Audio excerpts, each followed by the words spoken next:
Assalamualaikum warahmatullahi wabarakatuh. Waalaikumsalam warahmatullahi wabarakatuh. Alhamdulillah nahmaduhu wa nasta'inuhu wa nastaghfiruh wa na'udzu billahi min shururi anfusina wa min sayyiati a'malina.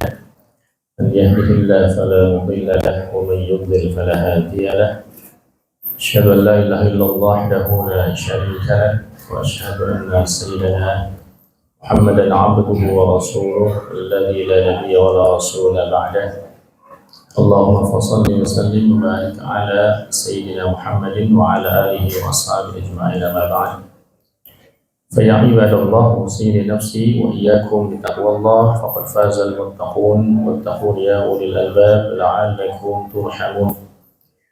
Alhamdulillah, segala puja dan puji hanya bagi Allah. Salam dan salam semoga bersyurah limpahkan kepada junjungan alam Nabi kita Nabi Muhammad sallallahu alaihi wasallam. Ayyuhal hadirun rahimakumullah.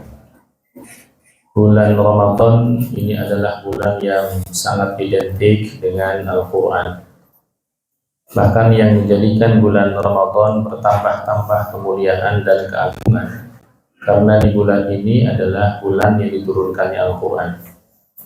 Kata Allah Subhanahu wa ta'ala, a'udzubillahi minasyaitonir rajim, syahrul ramadan alladzi unzila fihi al-Qur'an hudan lin-nas wa bayyinatin minal huda wal furqan. Di bulan Ramadan lah bulan diturunkannya Al-Quran, hudan lin-nas, yang menjadi petunjuk bagi umat manusia, wa bayyinatin, dan menjadi penjelas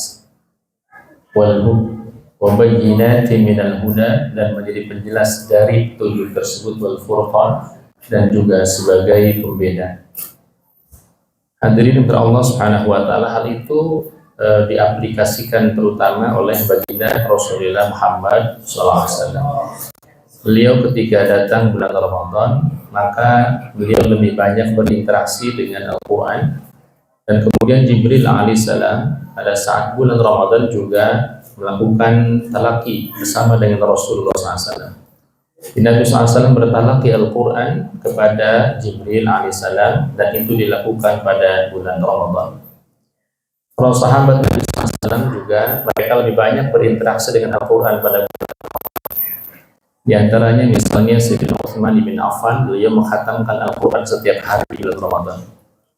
Para ulama-ulama terdahulu juga luar biasa. Di antaranya Imam Malik rahimahullah, beliau di antaranya mengganti majelis-majelis hadisnya, sehingga ketika bulan Ramadan beliau mengganti dengan majelis Al-Quran. Imam Syafi'i rahimahullah juga di antaranya beliau mengkhatamkan Al-Quran setiap hari 2 kali khatam Al-Quran, sehingga satu bulan Imam Syafi'i rahimahullah mengkhatamkan 60 kali Al-Quran. Begitu luar biasa para alim, para ulama, mereka lebih intens ya berinteraksi dengan Al-Quran. Nah, cuma pertanyaan adalah kemudian dengan kita sudah sampai mana hanca bacaan Al-Quran kita, ini pertanyaan ya. Jangankan satu hari 2 kali khatam Al-Quran, baru dapat 2-3 lembar saja kantuk sudah menyenang, betul ya? Masya Allah. Itulah tantangan kita terhadap Al-Quran. Pemirsa rahmati Allah Subhanahu wa ta'ala. Kenapa demikian? Karena memang Al-Quran itu sebagai bacaan saja sudah sangat luar biasa. Sebagai bacaan. Kata Nabi sallallahu alaihi wasallam, "Man qara'a harfan min kitabillah falahu bihi hasanah wal hasanatu bi asyri amsalihha." Kata Nabi sallallahu alaihi wasallam, siapa orang yang membaca harfan itu satu huruf. Man qara'a harfan min kitabillah. Siapa orang yang membaca satu huruf saja dari kitab Allah yang Al-Quran, falahu bihi hasanah, maka baginya satu kebaikan. Wal hasanatu bi asyri amsalihha, dan satu kebaikan dibalas oleh Allah dengan 10 kali kebaikan. Dan kata Nabi SAW, aqulu alif lam mim harfun. Aku tidak mengatakan alif lam mim itu satu huruf. Alif lam bukan satu huruf. Walakin alifun harfun, wa lamun harfun, wa mimun harfun. Tetapi alif satu huruf, lam satu huruf, mim satu huruf. Jadi kalau kita baca Al-Quran alif lam mim, itu bukan satu huruf, melainkan 3 huruf, dan satu hurufnya dibalas dengan 10 kebaikan. Maka kalau kita membaca alif lam mim, maka Allah mencurah limpahkan setidaknya 30 kebaikan. Apalagi 1 lembar, 2 lembar, 3 lembar, apalagi khatam Al-Quran, Masya Allah. Jadi Bapak Ibu yang dirahmati Allah Subhanahu wa ta'ala, baca Al-Quran itu luar biasa fadilah keutamaannya, ya, baru hanya sekedar membaca Al-Quran. Nah tentunya Quran itu bukan sekedar bacaan. Ini yang banyak dilupakan oleh orang, banyak dilupakan oleh kita. Itu tuh hanya menjadikan Quran sebagai bacaan saja. Padahal memang bacaan juga, memang Al-Quran sebagai bacaan penuh dengan fadilah, penuh dengan keutamaan. Terlebih lagi kalau kemudian Quran dijadikan sebagai pedoman hidup. Karena hudal linnas wa bayyinatin minal huda wal furqan. Quran itu bukan cuma sekedar bacaan, melainkan yang paling utama dari Quran adalah hudal linnas, petunjuk bagi umat manusia. Yang namanya petunjuk Bapak Ibu itu bukan cuma sekedar dibaca. Kalau kemudian kita dikasih sebagai contoh misalnya resep. Ya, resepnya sangat enak sekali, kita lihat di TV, kita lihat di internet, ini resep enak sekali.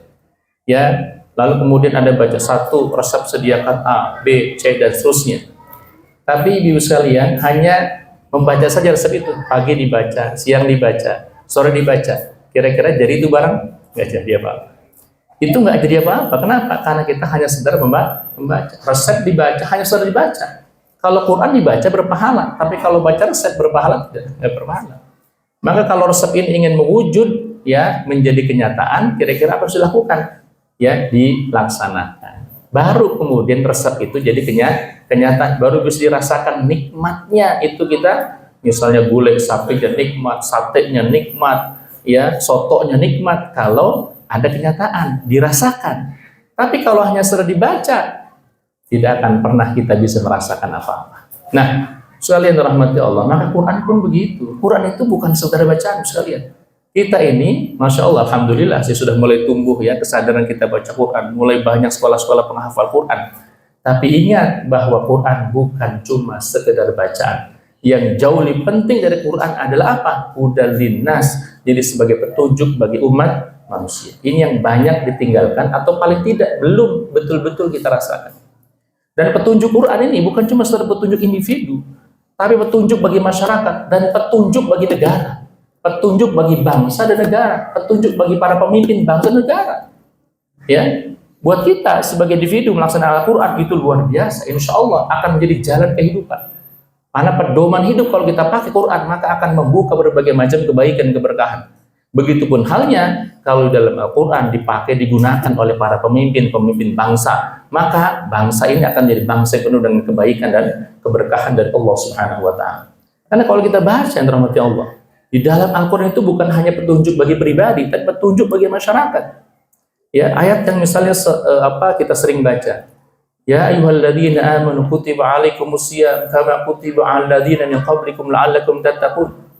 Kalau kita baca ayat sebelumnya, ya ayyuhalladzina amanu, berapa ayat sebelum? Ya ayyuhalladzina amanu kutiba 'alaikumul qisasu fil qatl al-hurru bil hurri wal 'abdu bil 'abdi wal unsa bil unsa.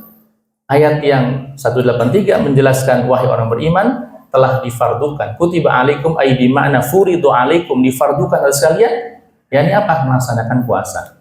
Beberapa ayat sebelum dikatakan wahai orang beriman telah ditetapkan diwajibkan oleh sekalian. Redaksinya hampir sama. Kutiba 'alaikum al-qisasu fil qatl. yakni apa? Telah difardukan atas kalian dalam perkara pidana pembunuhan, maka hukumannya adalah qisas dalam perkara pembunuhan. Pertanyaannya, sudah dilakukan atau belum oleh kita? Padahal yang kita baca adalah Quran. Quran ini mengatakan, ya as-sariqu was-sariqatu faqta'u aydiyahuma. Laki-laki perempuan yang mencuri, potong tangan keduanya. Yang memenuhi syarat pencurian. Pertanyaannya, dilaksanakan atau tidak? Banyak sekali dalam Al-Quran kalau kita baca dan kita faham maknanya. La haula wa la quwwata illa billah. Ternyata kita ini baru cuma sekedar membaca, belum melaksanakan isi Al-Quran. Padahal Allah Subhanahu wa taala menjelaskan dalam surah Al-Hasyr, a'udzubillahi minasyaitonir rajim. Law anzalna hadzal Qur'an 'ala jabalin la ra'aitahu khashi'an mutasaddian min khasyatillah. Apa kata Allah Subhanahu wa taala? Luar biasa ayat ini.